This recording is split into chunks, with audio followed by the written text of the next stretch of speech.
Hello साथीहरू नमस्ते good morning welcome to my mini vlog है त चाहिँ हामी दुईजना हैन हाम्रो चाहिँ यहाँ तलतिर नजिकै रहेको कृषि उपज केन्द्रमा चाहिँ 8 बजे लाग्ने भएकोले आज बिहान 7 बजेबाट 11 बजेसम्म चाहिँ 8 बजे लाग्ने भनिएको थियो नि त।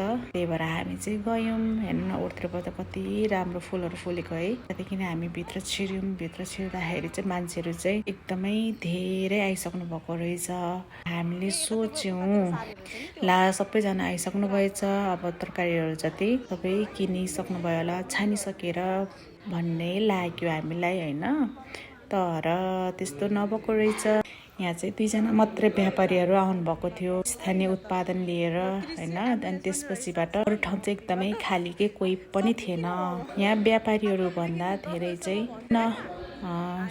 अर्ग्यानिक सब्जीहरू किन्न आउने ग्राहकहरूको चाहिँ एकदमै भिड थियो। स्थानीय उत्पादनलाई चाहिँ हामीले चाहिँ प्राथमिकता दिएको कारणले चाहिँ सबैजना आउनु भएको थियो। तर यहाँ चाहिँ सबै खाली थियो के, दुईजना बाहेक अरू कोही पनि हुन्न थियो। चाहिँ महिला बहुउद्देश्य सहकारीबाट सञ्चालित हो हैन। यो कृषि उपज केन्द्र चाहिँ थुप्रै भयो हाम्रो निर्माण भएको चाहिँ विभिन्न कारणले चाहिँ यसलाई सञ्चालनमा आउन सकेको थिएन।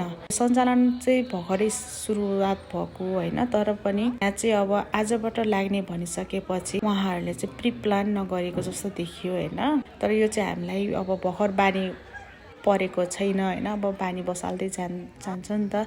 ल यहाँ चाहिँ अब देखिन्छ यस्तो नहोस्, चाँडै स्थानीयले उत्पादन गरेको वस्तुहरू खान पाइयो। अनि त्यसपछिबाट हामी स्वस्थ रहौँला है त। हामीले स्थानीय उत्पादनलाई नै प्राथमिकता दियो भने यहाँको पैसा यही रहने भयो हैन त। ल हामी चाहिँ लाग्यौँ।